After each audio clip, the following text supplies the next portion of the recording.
Bonjour. Alors, aujourd'hui, on va faire un exercice sur les suites et en faisant une démonstration par récurrence. Alors, pour ça, d'abord, on va expliquer c'est quoi une suite. Les suites, il y en a trois. Il y a ce qu'on appelle les suites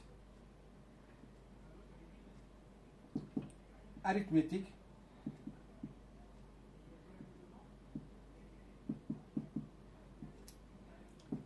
Les suites géométriques.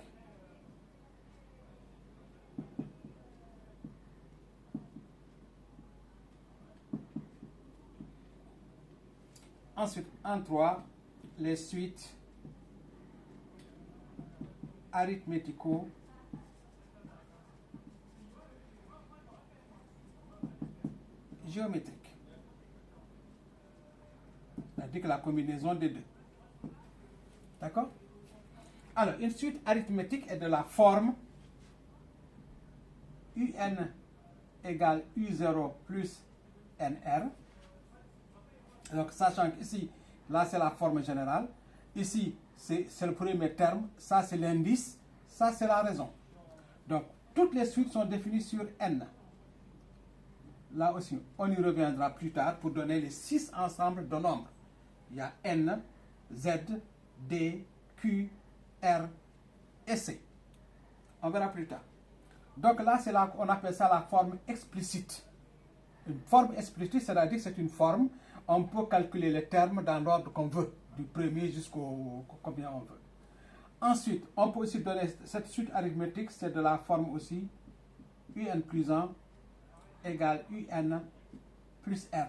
Donc UN plus 1, ici c'est la forme par récurrence, UN plus 1 égale UN plus R, sachant qu'ici c'est la raison. Pour les suites géométriques, c'est de la forme Vn égale V0 fois Q puissance N. D'accord?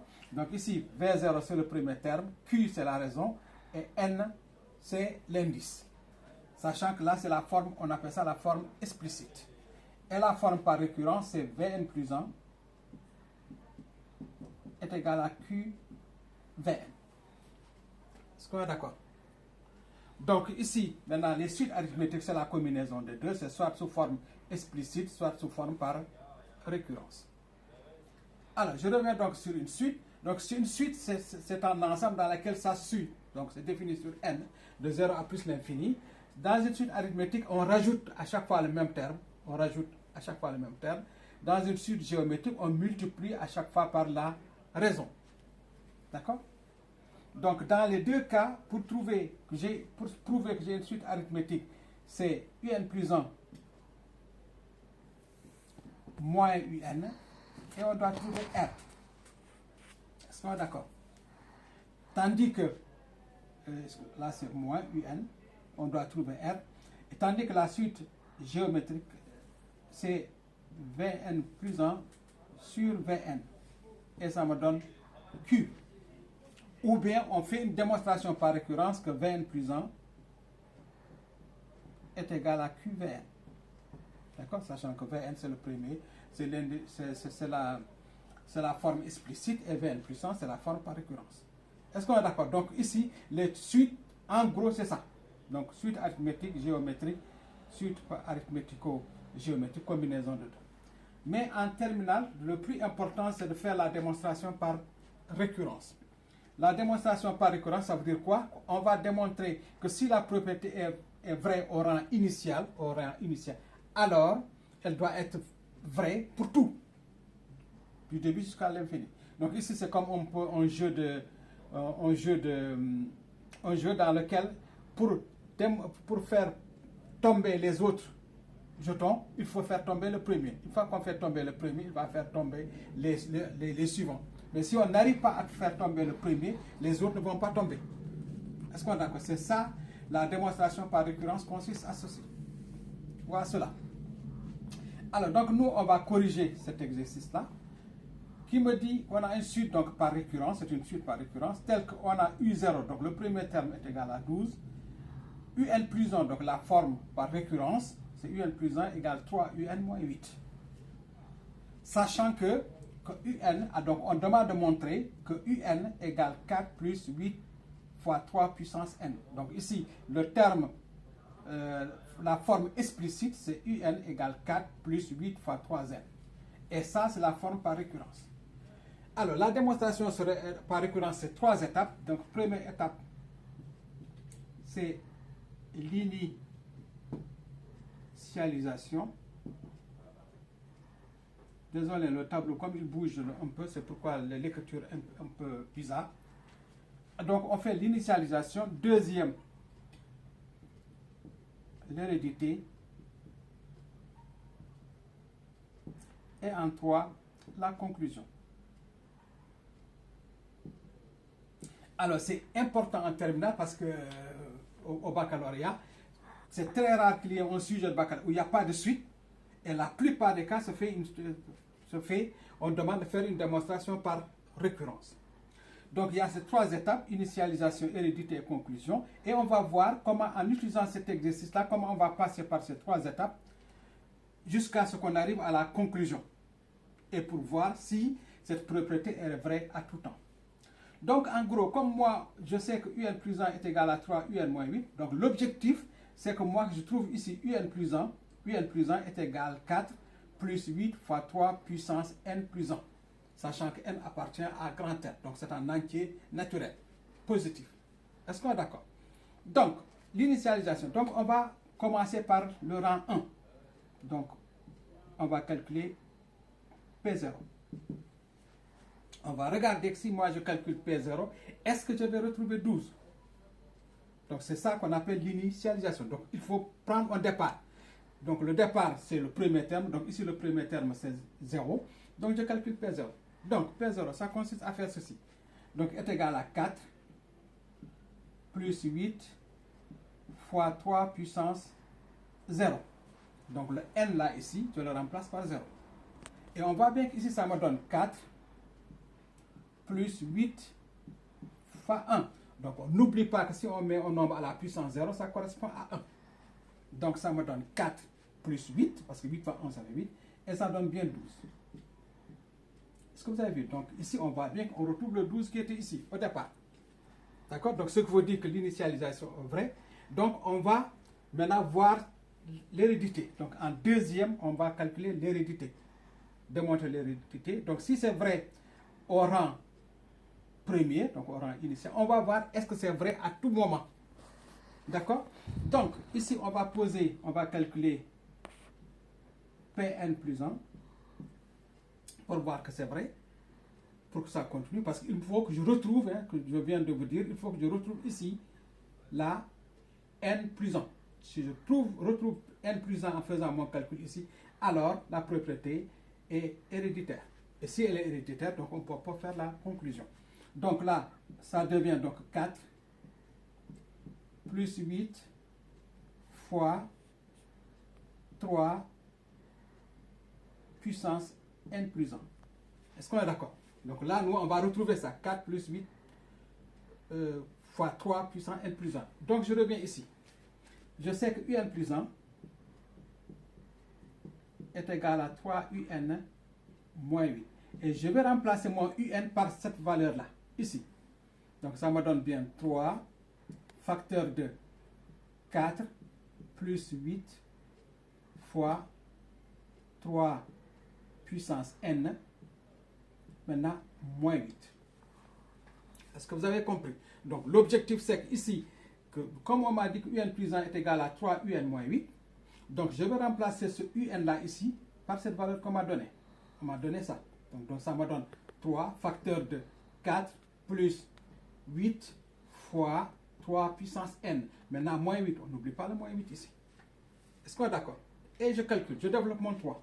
Donc ça me donne bien 3 fois 4, 12. Est-ce qu'on est d'accord? Plus 3 fois 8 fois 3 puissance n. Maintenant, moins 8. Est-ce que vous avez compris? Donc moi, je pouvais calculer 3 fois 8, ça me donne 24. Mais bon, je vais séparer parce que moi, je veux avoir 3 puissance n plus 1. Donc là, ça me donne 12 moins 8, ça donne bien 4. D'accord? Plus, alors 8 fois 3 puissance n plus 1.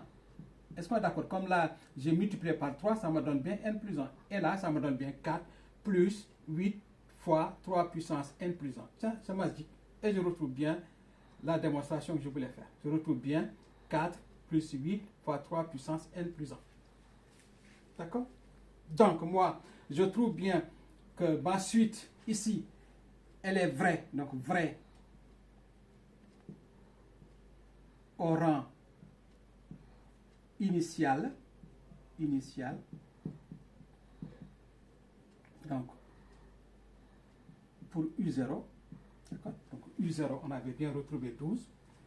Ensuite, elle est héréditaire. Donc, on a vu à la propriété Pn plus 1, on trouve bien l'objectif qu'on avait, on trouve bien 4 plus 8 fois 3n plus 1.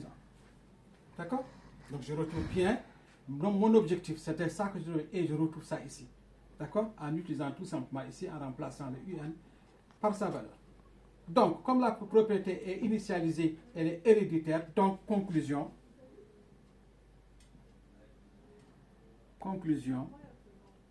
on a bien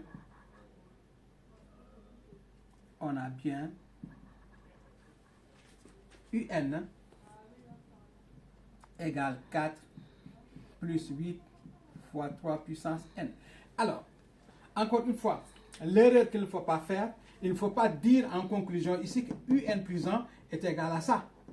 Ce n'est pas ça qu'on t'a demandé. Donc, il faut faire attention. À chaque fois, au baccalauréat, je vois des élèves qui se trompent là, parce que eux, dans la conclusion, ils remettent ça. C'est ça qu'ils mettent. Ici. Ils mettent que donc, en conclusion, on a bien un plus 1, est égal à 4 plus 8 fois 3 puissance n plus 1. Ce n'est pas ça qu'on vous demande. Est-ce qu'on est d'accord? Donc ça, c'est dans la démonstration qu'on trouve ça. Mais la question, la bonne réponse, ici. On vous a dit, montrer par récurrence, un égale 4 plus 8 fois 3 puissance n. C'est ça qu'on retrouve ici. D'accord? Donc il faut faire attention. Quand on fait la démonstration, il faut répondre à la question qui a été posée, mais pas sur ce qu'on a trouvé ici. D'accord? Donc ici, la démonstration par récurrence, qui est importante au baccalauréat, et nécessairement il y aura toujours un sujet sur ça, c'est de faire l'initialisation, donc de vérifier que la propriété est vraie au rang initial. Ensuite, on fait l'hérédité, donc là, on passe au rang après, suivant, comme j'ai dit tout à l'heure. Une fois qu'on a ce rang suivant, et on regarde bien que si on retrouve bien le bon résultat, alors on répond à la question qui a été posée ici. On revient ici. Ici, il ne faut pas dire n plus 1 est égal à 4 plus 8 fois 3 puissance n plus 1. C'est faux. D'accord? On répond à la question qui a été posée. Donc, quand dans les démonstrations en récurrence, il faut toujours répondre à la question qui a été posée. Donc, nous, on a essayé de revoir un peu l'ensemble des suites, qui sont des suites d'abord arithmétiques, géométriques, suites arithmético-géométriques, sachant que les suites ont deux expressions. Il y a l'expression explicite, et il y a aussi l'expression par récurrence. Est-ce qu'on est d'accord? La différence entre les deux, dans l'expression explicite, on calcule les termes qu'on veut, dans l'ordre qu'on veut. Je peux calculer U0, U10, U20, U30. Tandis que dans la forme par récurrence, je ne peux pas calculer si je n'ai pas le terme qui vient avant. Donc j'ai le terme qui vient avant, je calcule le deuxième, ainsi de suite, jusqu'à ce que là où je veux arriver. D'accord? Donc en fin de compte, ici, c'est une expression par récurrence, tandis que ici, c'est une expression par explicite. Donc par récurrence, et là c'est explicite. Donc ici, moi je ne peux pas calculer U4 par exemple, si je n'ai pas U0, je n'ai pas U1, U2, U3, tandis que ici je peux calculer directement U4. D'accord? C'est la différence entre les deux. Et les suites arithmétiques, je vous ai expliqué, géométrique, arithmético-géométrique, je vous ai tout expliqué, tout simplement à partir de la démonstration par récurrence, et je pense que ça va vous servir pour la suite. Donc n'oubliez pas de liker ce cours, et si vous voulez me joindre, donc à mon adresse dialogueeducation@gmail.com. Merci beaucoup.